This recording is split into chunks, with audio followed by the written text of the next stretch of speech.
So we have so far seen the things like what is a risk, threat, vulnerability, what are the different types of hacker we have. Okay, what are the types of hacker? What are the different types of hacking that are available? Now, today we will see the things like what are the methodology that generally followed or generally be used by the any type of hacker. Like it can be your white hat, it can be gray hat, or it can be your black hat. All hacker will be use the same methodology. Okay, so this is a we can call the part of the hacking. Okay, phases of ethical hacking we can say. First will be your recognition. So basically, this step will involve the footprinting part. Okay, it also known as a footprinting, or we can say information gathering. Suppose tomorrow I have built one website. Okay, and you as a hacker, you are trying to do the VAPT part. Okay, I have hired you as a security consultant, and you want to do the VAPT. The first step, what you will do, you will gather the information as much as you can. Okay, so you will get all the like who is think, NS lookup, IP address, what are the things records that are available. You just go on through the website that are available. You will see the web pages, everything. Okay, so that will be your part of the information gathering. Here, the hacker is trying to collect as much information as possible. You can see, okay. Before launching an attack, this is your first step where attacker collects all the necessary information about the target, like what is the IP address, how many ports are open, that kind of thing. Okay, so generally these steps involve the information that are related to attackers. Okay, suppose if you want to, I hired you for my website. Okay, then you will just try to do who is NS lookup, then Nmap think, which are the services that are working. So that type of things or that type of information you will get. Okay, so that type of information you will get. So here, the what are the type of information we will get, like password, essential details of employee. Like you just go to LinkedIn and search about my company, and you are able to see some employee details. So that type of information gathering is done on the this part. Here, an attacker can collect the information by using tools, using search engine like Maltago, and research about the individual, about various links, job profile, news, everything. Okay, so whatever the openly available, like open source available things, that will be the part of your information gathering. Suppose tomorrow we hired by the Thinkcloudly team to the VAPT. So what we will do, we will just go to the LinkedIn profile, the website, the Facebook, Instagram, everything. Okay, gathering some basic idea about the information that are available for the Thinkcloud. So we are trying to get as much as possible the information for the Thinkcloud. So that will be your first part of the ethical hacking recognition. Okay. So here there are two types of footprinting. We can say active footprinting and the passive footprinting. Okay. So active footprinting, what we can say, and the passive footprinting means the same way like active and passive thing. If we are doing any work that is directly access or directly contact with anyone, then it will be active. Passive means we are not directly connected to anything. Same way, same thing will be applied over the active footprinting and the passive footprinting. The difference lies on the method. Like here, the footprinting method involves gathering the information from the directing connection using Nmap tools or the scan the target network. So what happened here? The live example is we are hired by the Thinkcloudly as a security consultant, and we are going to their office site and doing the footprinting things. then it will be part of your active things. Second will be your passive thing, like passive footprinting. Here we are not connecting or accessing directly the target.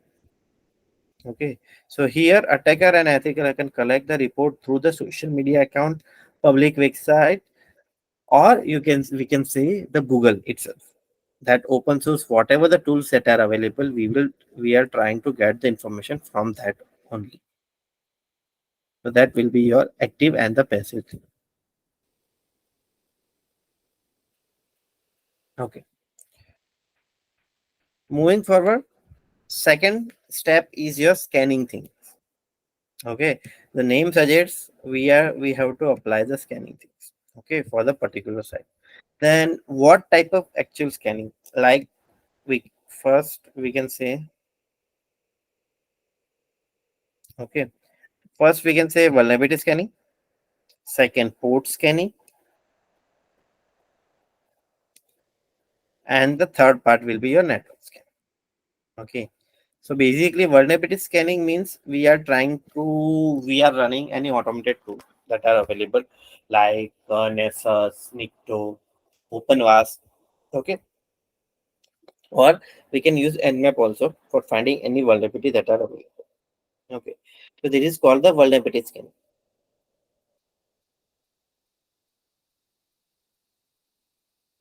So once we run the particular scan on the tool itself, it will provide you the list of vulnerabilities that are available on the website itself. Okay. So this is called the vulnerability scanning.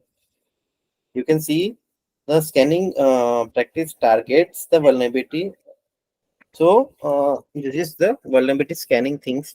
Okay. So they will once we run the scan, it will provide you the vulnerability that are available on the system itself. Okay, or the web application. That will be your vulnerability scan. Second will be your port scanning. So here, port scanner will be run, and what are the different types of port that are available so far on the website? That will be list we will get. Okay, so suppose there are 22, 25, any ports number that are used available.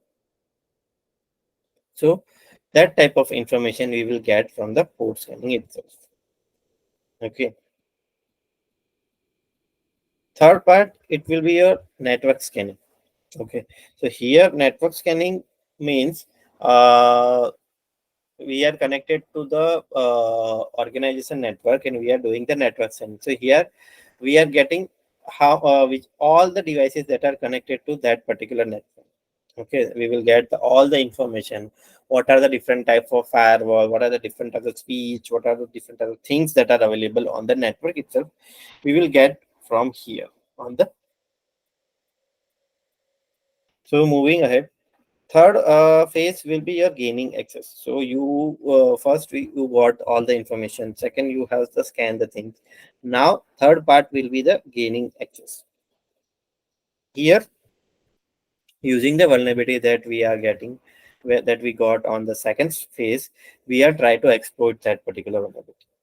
Okay, so on that part, we are trying to get exploit, and we are trying metasploit for that to exploit the things. Okay, metasploit is a free version we can use. It will by default available on the Kali Linux. Okay, on that particular. And one more thing, you have set up Kali Linux on your environment.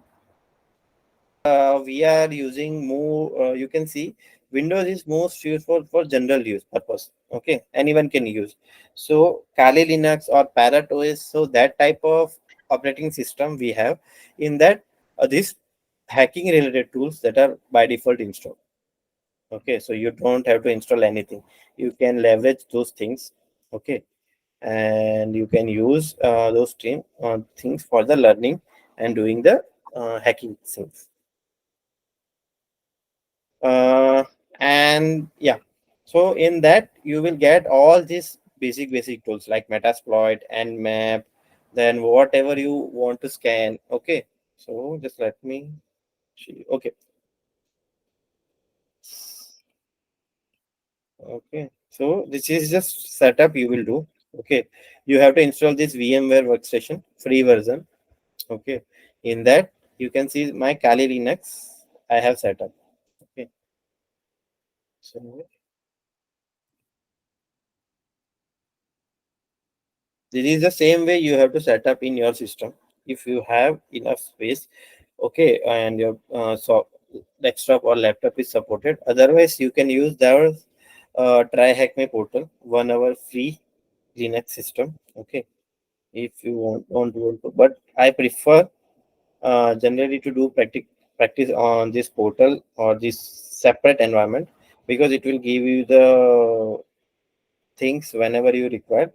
Okay, you can do anytime practice here. So generally, I prefer to use, and I am also saying to use this way rather than using on the try hack my portal.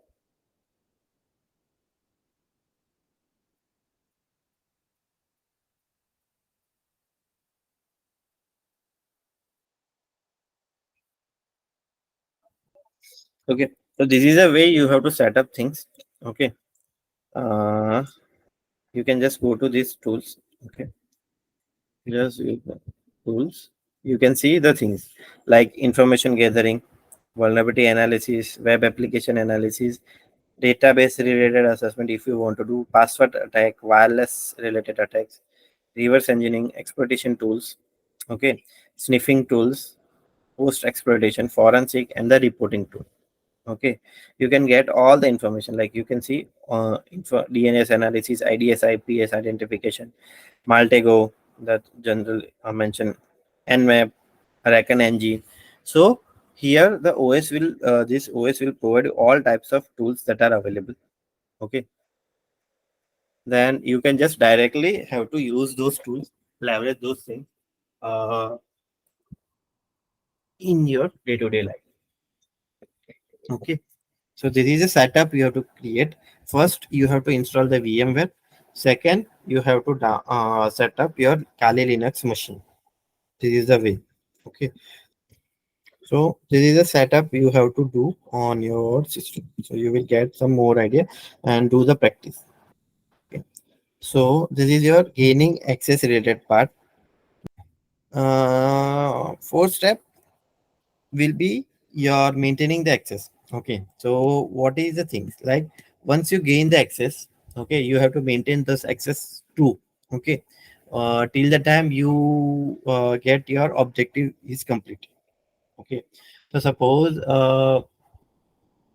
you got the vulnerability, you have exploited the vulnerability, you got the server access. Now what it will be the next step, you have to maintain your access. For that, what you can do, just you can install the virus or the trojan on the server itself. So it will communicate through your things, and it will share all the data to you that you can analyze. Okay, whatever the activity is done by the attacker, done by the any hacker, that you can use. Okay, that you can view. So it will be your maintaining the access part. And fifth one will be your clearing the tracks. So clearing the tracks means you are hacking. Okay, you are doing illegal activity. Then how do you protect yourself? So by the clearing tracks. So whatever you have done so far, you have to just clear the things. Okay, clear everything that are available. Okay, so last phase will be ethical hacking requires hacker to clear their track, as a no attacker want to get caught. Okay, these steps encourage the attackers to leave no clues, no evidence behind the code we track back. Okay, so it is crucial for the ethical hacker maintain their connection in the system without getting identified the incident response. Why? Because whatever you're doing on the Windows, okay, right now, okay, suppose I am opening this VMware. Okay, I am creating this any one file. I am opening this file, so everything will be logged. Okay, so whatever the attacker has done the activity, it will shown here itself. Okay, by the log. So generally they are able to clear the tracks they are available. How can we can do? So there is one tool available. So it is called CC Cleaner. If anyone has downloaded and they use this tool, in the past, they have the idea. Okay, so it is a free tool. You can see it will clear all the things, clear last logs, everything. Okay, this is generally used by the hacker to clear the tracks, because it will not log any logs. If they have logged or they have information about you guys, then you can just run after your work. You can just run this application CC Cleaner. Then you are able to do the things. Okay, it will clear all the logs that are done or created last hour, last 24 hours. Okay, based on your requirement. So these are the phases that are generally followed on the ethical hacking side. Thank you for watching. Switch from non-IT to IT today. Explore www.thinkcloudly.com.